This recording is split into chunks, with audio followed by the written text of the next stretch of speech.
حبايبي طلبة تالتة ثانوي، عايز أقول بس تعليق لأن ناس كتير منكم سألتني على نتيجة الثانوية العامة. ناس كتير ما بين آراء متباينة، ما بين ناس فرحانة، ما بين ناس زعلانة، ما بين ناس مبسوطة بالمجموع بتاعها، وما بين ناس كمان يعني مش راضية عن مجموعها. لكن عايز أقول لك صدقني، عايز أقول لك حقيقي بجد، ما فيش حد بيتظلم، مش ما فيش حد بيتظلم إن أنت ما اتظلمتش، لأ وارد تكون أنت اتظلمت ممكن.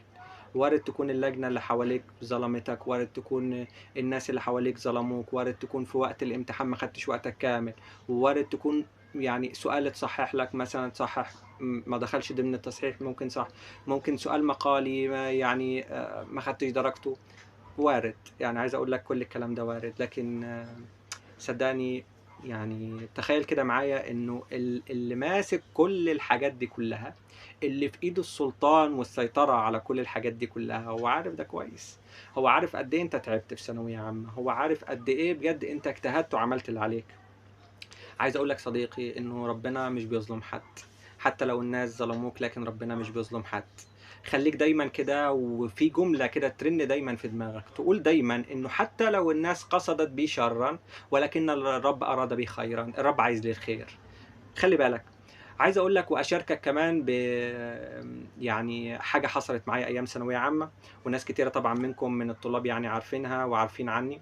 أنا نتيجة الثانوية العامة بتاعتي كنت جايب 96% في ثانوية عامة، دخلت طبعًا كلية علوم قسم كيميا microbiology.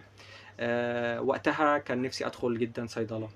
وبعدين بقى فرقت معايا 1% بقى على نتيجة الصيدلة، وقتها بقى قدّمت في مِنَح كتير، وحاولت إن أنا أقدّم في كذا حاجة، ما كانش متاح وقتها خاص، لكن قدّمت في مِنَح، وربنا ما أرادش يعني إن أنا هادخل مِنَح، وبعدين دخلت كلية علوم بقى، ويعني للأمانة دخلتها أنا ما كنتش حاببها في الأول، يعني كنت حاسس لأ ومش هانجح فيها، أنا حابب حاجة معيّنة و وهكذا يعني. لكن تمُر الأيام، 4 سنين في الكلية، أشتغل وأنا في الدراسة، الناس تعرفني وأنا كمُدرس حتى في الدراسة، أبتدي بعد ما أخلّص أشتغل أكتر في مجال الكيميا، وأبتدي أتوسّع أكتر، وألاقي يعني شُكر كبير من ناس كتيرة ترجع تقول لي شرحك يا مستر حلو جدًا، ناس كتيرة أسمع آرائهم ابني استفاد من شرحك، وابني حَب شرحك جدًا.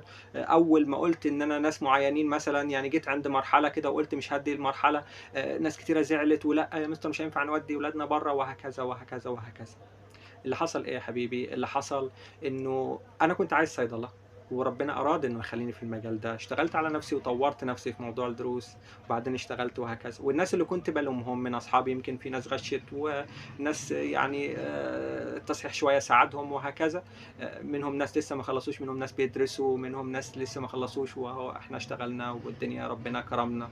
فعايز أقول لك صدّقني إنه لو رجع بيّا الزمن تاني إن أنا أدخل صيدلة والّا أدخل علوم، أنا كنت دخلت كلية علوم، لو رجع بيّا الزمن 100 مرّة، لإنه حقيقي بجد في المكان ده أنا أدركت نفسي، عرفت هويتي، وربنا شاور لي بجد على المكان اللي هو عايزني فيه.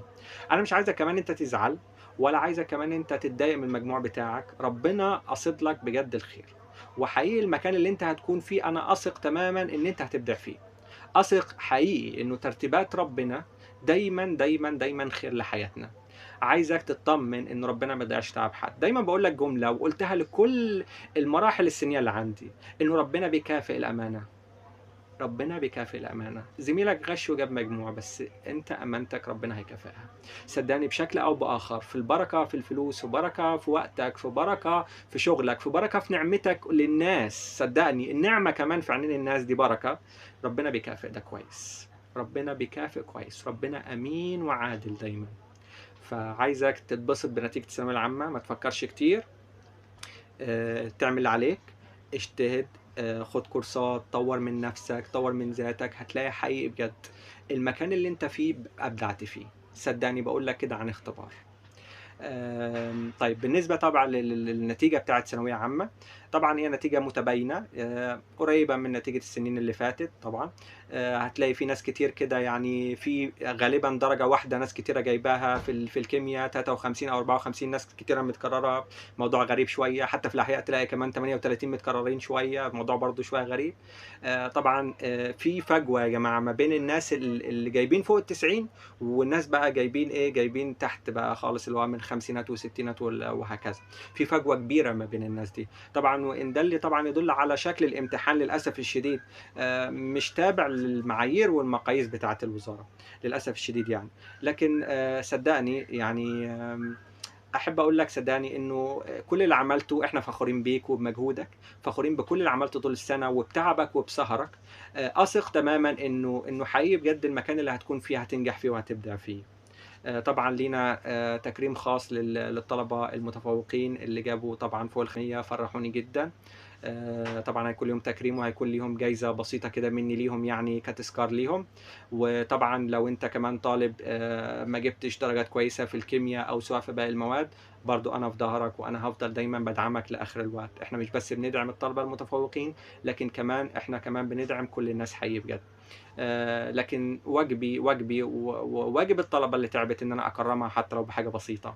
لكن دايمًا ثق إن هاكون معاك دايمًا لحد وقت الدراسة، حتى لمّا تكون طالب جامعي، حتى لمّا تتخرّج هاكون دايمًا في ضهرك.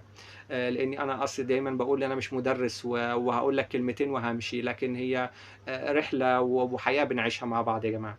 أتمنى بجد دايمًا تكونوا مبسوطين، أتمنى تكون راضي ومجبور الخاطر باللي ربنا كاتبه لك.